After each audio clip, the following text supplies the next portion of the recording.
Well, Okay. welcome, Jeffrey. Thank you. For those of you who are just meeting him, I'm sure many of us, Jeffrey Douglas is a new presenter that we're offering here, but he's not new at what he does. And just to give some context, I actually met Jeffrey, I think we were just discussing 10 years ago when I had the opportunity to meet with him one-on-one for a counseling session. And I was so struck, even then I was 18 years old, I was struck by the presence, mainly the presence that he had. I felt truly like I was being seen. But it wasn't just an experience that I had of him. I felt that same experience in myself of seeing myself in a clearer and in a calmer way. And that's stuck with me, Jeffrey, all these years. And it's a real pleasure to be able to welcome you, to both talk with you and then also to be able to share you with our audience next month for the workshop we're doing. Well, yeah, I'm glad you had that experience, because that would be my deepest wish, is to experience your own presence as I presence you. It reminds me, actually, I was just reading your book, Living from the Soul, and you had a similar experience of that with the Dalai Lama. Could you tell us a little bit about that? That really struck me. I know you just mentioned it briefly in the book, but that seems like it mirrors my experience of what it was like to meet with you. That was very important. I don't remember much of what he said, but I have a very distinct memory to this day of his presence. And it was my first introduction. It was maybe a couple of rows back from the stage. And it was my first introduction to the power of presence, and what a gift that is, and how much difference that can make. And of course, the presence was primarily the quality of kindness. He was a very bright man, very interesting, but there was that overwhelming sense of kindness that was so striking. I never felt that in such a powerful way from another person being near them. And it wasn't, he was, of course, speaking to the audience. So the kindness was radiating to everyone, not just me, but everyone. And I walked out of there and felt a shift that actually never went away. Wow. and so I said, well, I'm going to I think I was in graduate school at that time. Maybe it was a few years after, but I was still very much in the learning mode of different theories, and I still use those. I still, value all the education I got.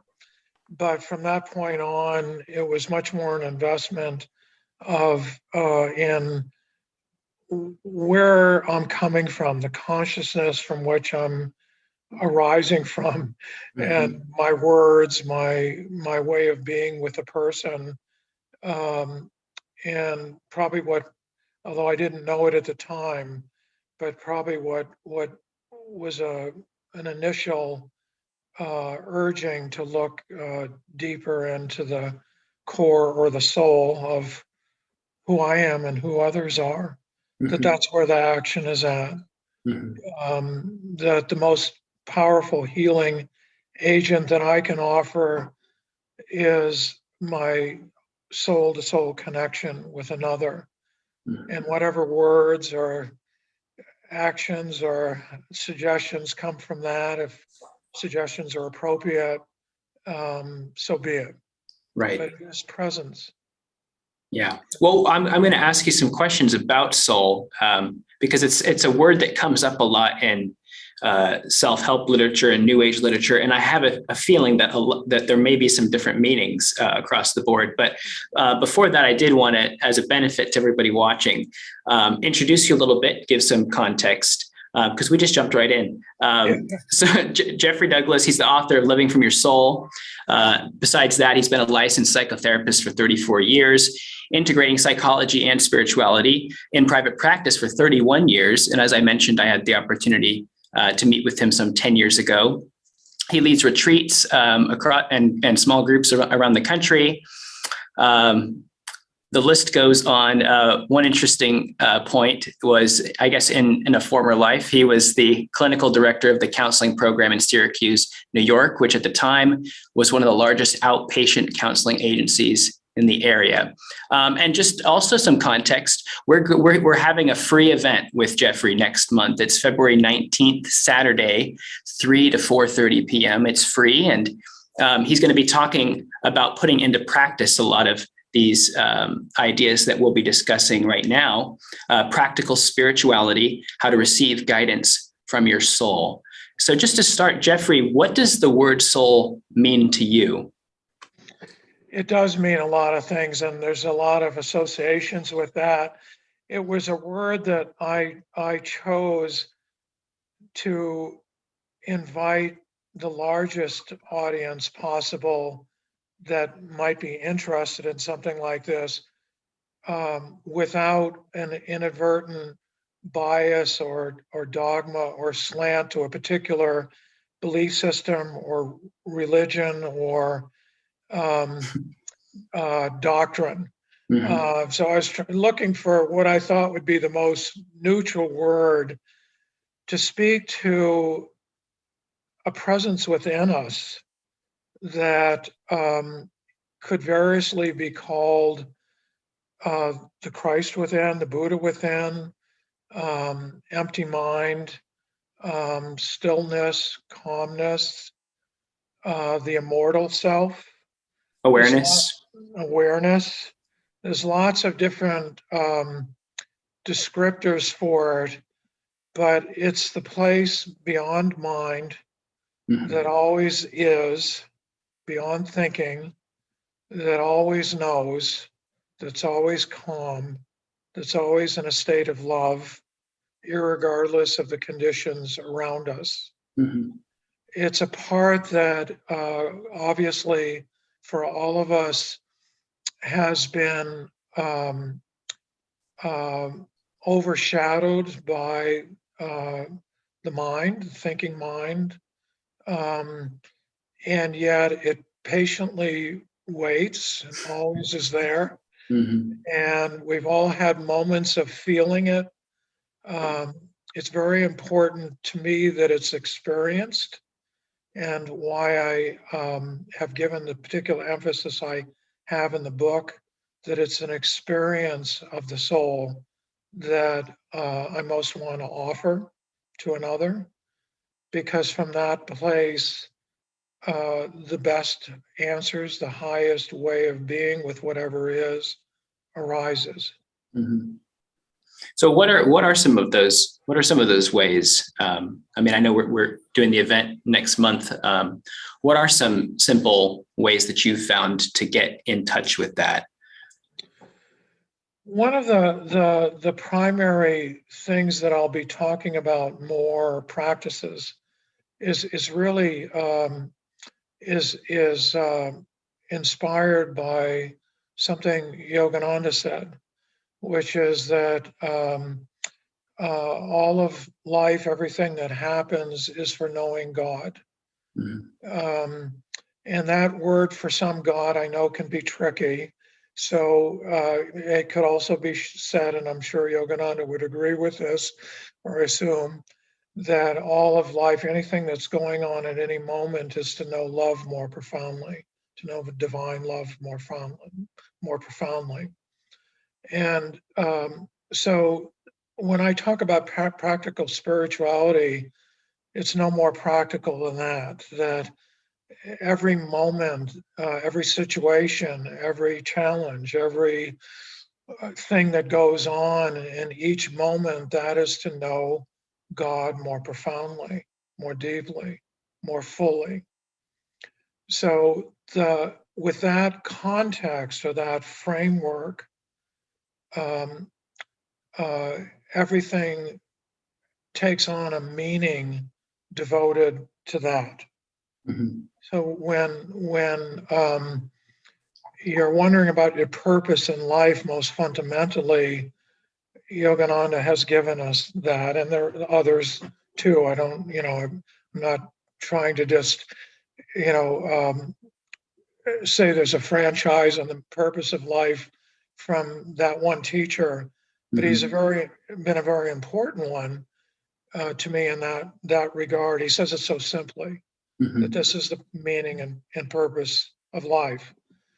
So the practical application of that in any moment is one way of accessing or applying this practice is, what is my soul experiencing right now? In That other words, question. yes. And it's very interesting to apply that question in various contexts.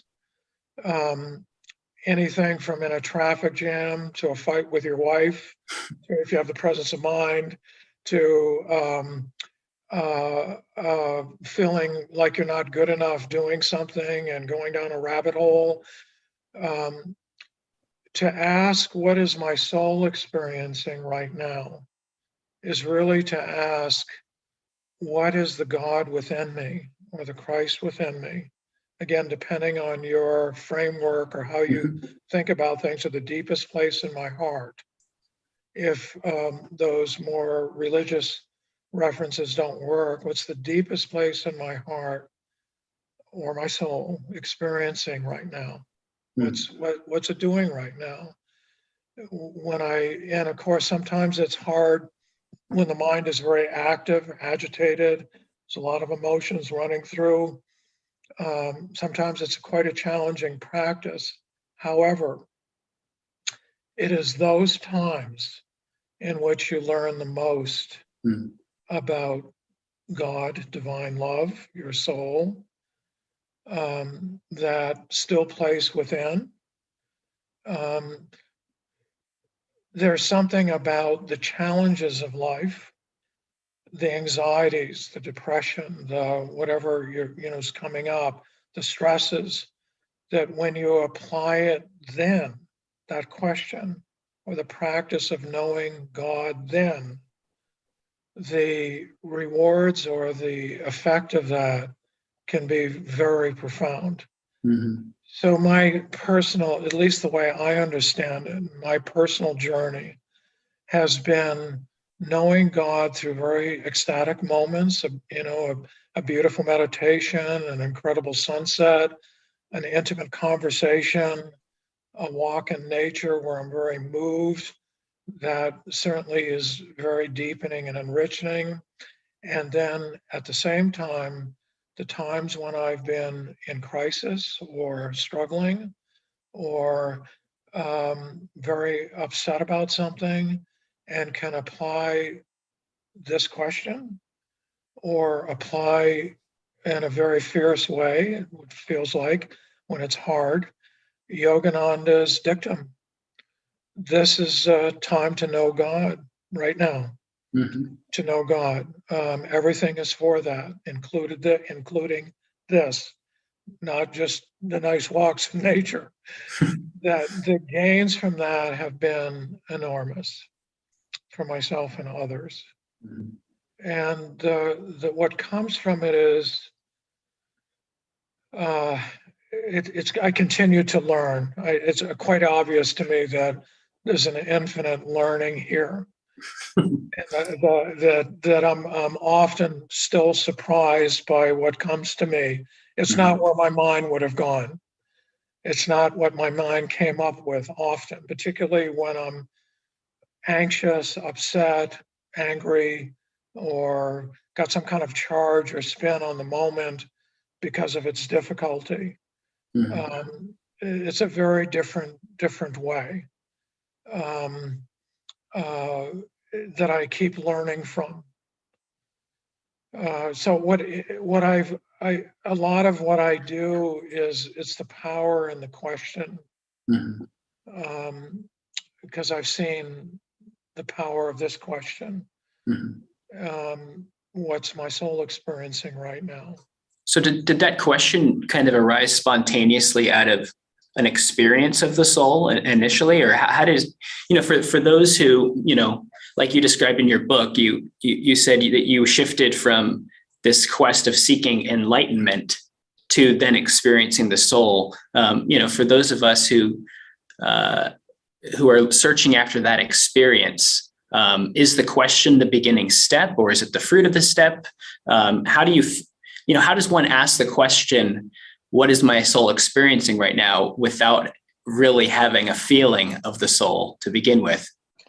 That's a great question. And I hear a couple of things in that. One is there is a point at which it did just come to me. It was in a conversation with a very dear friend who's a nun. And we were, over the course of our friendship, a lot of it was about spirituality, obviously, given her being a nun and my interest.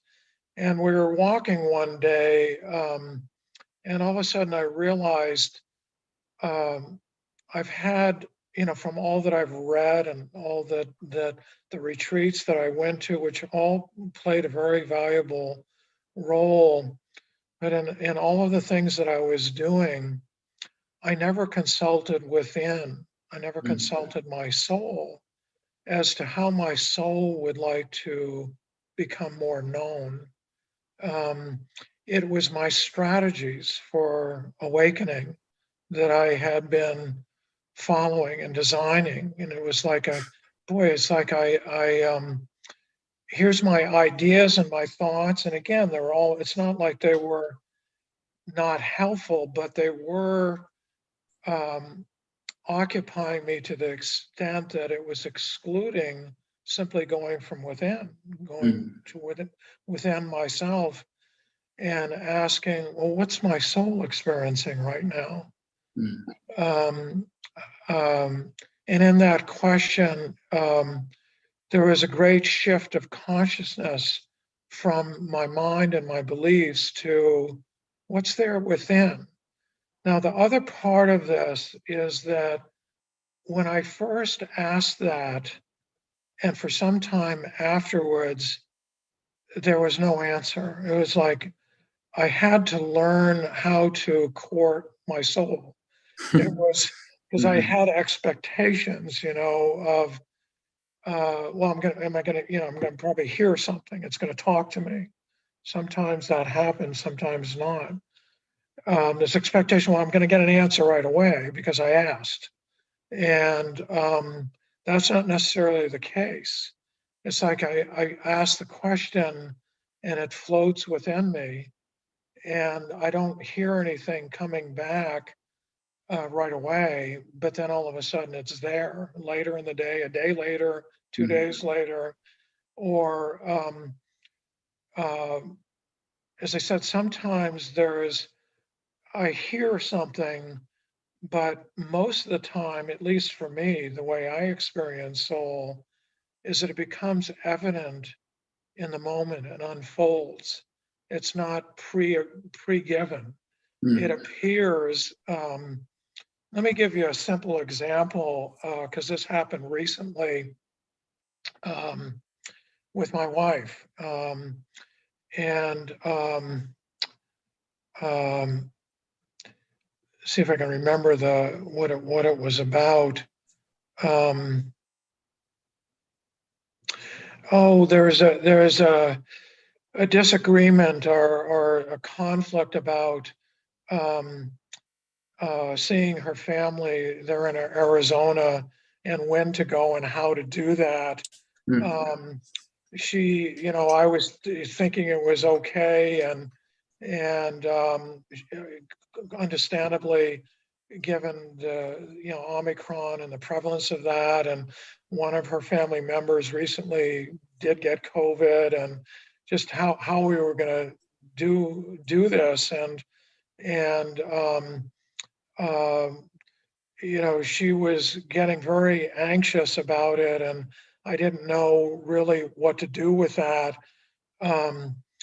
and I could feel myself reacting to her, like wanting to get judgmental and, don't worry about so much, it'll be okay. And of course, you know where that goes. And so I took a walk, realizing again when you're with a partner, it's even more important to be present, to even deepen into that presence often, because inevitably we step on each other's toes, we rub each other the wrong way, we have our differences, and because they're so important to us and we're vulnerable to them, there's often a greater charge. And we're at least for myself, with my wife, sometimes my worst behavior is with her, Mhm. and I said, God, that doesn't sound right. But it's for all the reasons I just shared, and probably some others too that I'm not thinking of right now. Anyway, I went down to the beach, um, and asked, what's my soul experiencing right now? And really is a way of just coming into to my soul, the Christ within, the God within, the light within me, the still point, the immortal self. Again, there's many ways of thinking about it, but it's the experience, whatever the words are that you use. There's a distinct feeling that arises when you're in soul consciousness. The biggest telltale is you feel Mhm. calm. So I felt that calmness. I didn't hear anything about what to say or do. I just came back, and she was all smiles, and she said, "Hey, let's just go for it." And I and I said, "Well, we do need to be cautious. I mean, we reverse positions." And we had fun with it. And Yeah. it's like, the other thing that you realize, in soul consciousness, is that it's a lot easier than you'd ever guess, whatever, when you come back into it. And there's much less to do. And that continually surprises me. There is some kind of a transmission. Um, I'm not saying, I'm not sure, because she was in a very different place. She must have done something internally also. Mhm. But I know when she felt my presence, the calmness, I'm sure it engendered a deeper place in her, Mhm. as her, where she was coming from, engendered a deeper soul consciousness in me. So we Right. played off one another. It's beautiful. Well, I was just thinking as you were, because I was meditating on this, what is my soul experiencing last few days? And, the experience is always the same, isn't it? You know, Yes. life is always changing, and we have so many, especially if you read the news, or if you scroll down your Facebook page with everybody has all of these different thoughts, and it's increasingly complex, the world that we live in today. And then if you ask yourself, what is my soul experiencing right now? You realize, oh, it's the same thing every time. It's experiencing that calmness, that warmth and relaxation of consciousness. Yes. Yeah. Yes. Yes. The only thing that I've noticed is, yes, that's sort of the hallmark of that, of soul consciousness, is calmness and stillness. And what does change is the depth of it, and Mm-hmm. um, um, how infinitely loving, what can arise, or how infinitely peaceful or infinitely calm. It's like there's shades and depths of it that I'm still, learning and from experiencing. That just, it's like, wow, it's pretty amazing. What a trip.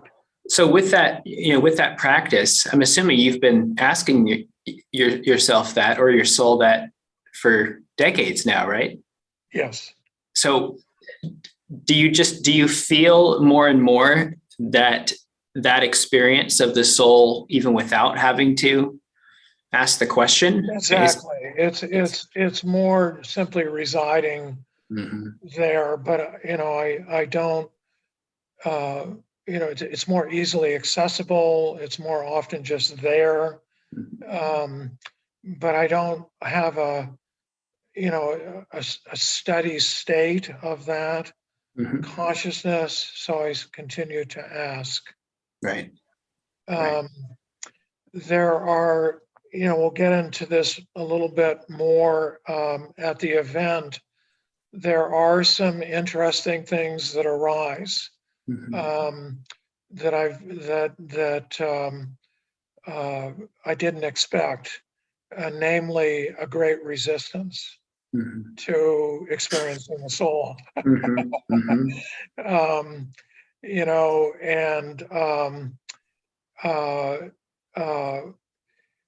where I can feel myself simply not wanting to. I've caught myself at times where I actually could feel a part of me wanting to be in struggle, wanting to be in pain. That surprised me. Yeah. It's, and so sitting with that and understanding that better, what's that about? And seeing a certain kind of attachment to stress in life, struggle in life, finding the calmness at first glance upsetting to my sense of who I am, because I've been so, whatever you want to call it, ego identified. And the ego is often, it thrives in stress, struggle. There's a part of us that identifies ourselves that way more strongly than I thought. And so that was interesting. Yeah. So can you tell us a little bit, just looking ahead to next month, a little bit of, is there a format to how we explore this in February? As I was sharing earlier, my main interest is in the power of questions. So when I changed my way of presenting a little, it's much less about presenting certain ideas. It's much more about questions that I'll be asking. Various ways of accessing the soul, besides that primary question, and follow-up questions. So what folks can anticipate is it'd be more of a contemplation than a lecture or something like that. Right. And we'll be contemplating together over what we're sitting with and what's arising. And so depending on what each person's experience is and what questions they might have, the event will take form primarily from that. Of course. So what I offer is co-created. I offer questions, and then we sit in contemplation and the experience of where those questions take us, and then what arises from that is what the event is. Yeah. Understood. Well, that for some of our audience, we've had the pleasure of hosting teachers like Gangaji and Rupert Spira, who are non-duality teachers, and it does seem like a very similar type of approach, where it's not about imparting an idea or a system, but rather uncovering and bringing to light what's already there. Exactly. That's it in a nutshell. Beautiful. Yeah. Well, what a treat. I'm so happy to be able to spend this time with you this morning, and come Saturday, February 19th, being able to bask in the presence and in the soul with you and with everybody who comes. I know that that this is a practice, like Jeffrey said, where it's continually enriching our lives. And there really is no end to it, because there is no end to the soul and there's no end to consciousness. So what an adventure. Beautifully put. And thank you so much for the invite. Yeah. I'm looking forward to spending time with you and others who attend and having some soul time together. Likewise. Well, God knows we need it. So thank you, Jeffrey. And those of you getting to watch this online, you can find the link to Jeffrey's website, should be in the description there, as well as the link to register for our free event with them. So thank you again, Jeffrey Douglas. Very welcome. And, thank you. We'll see you soon. Great. Bye-bye. Blessings.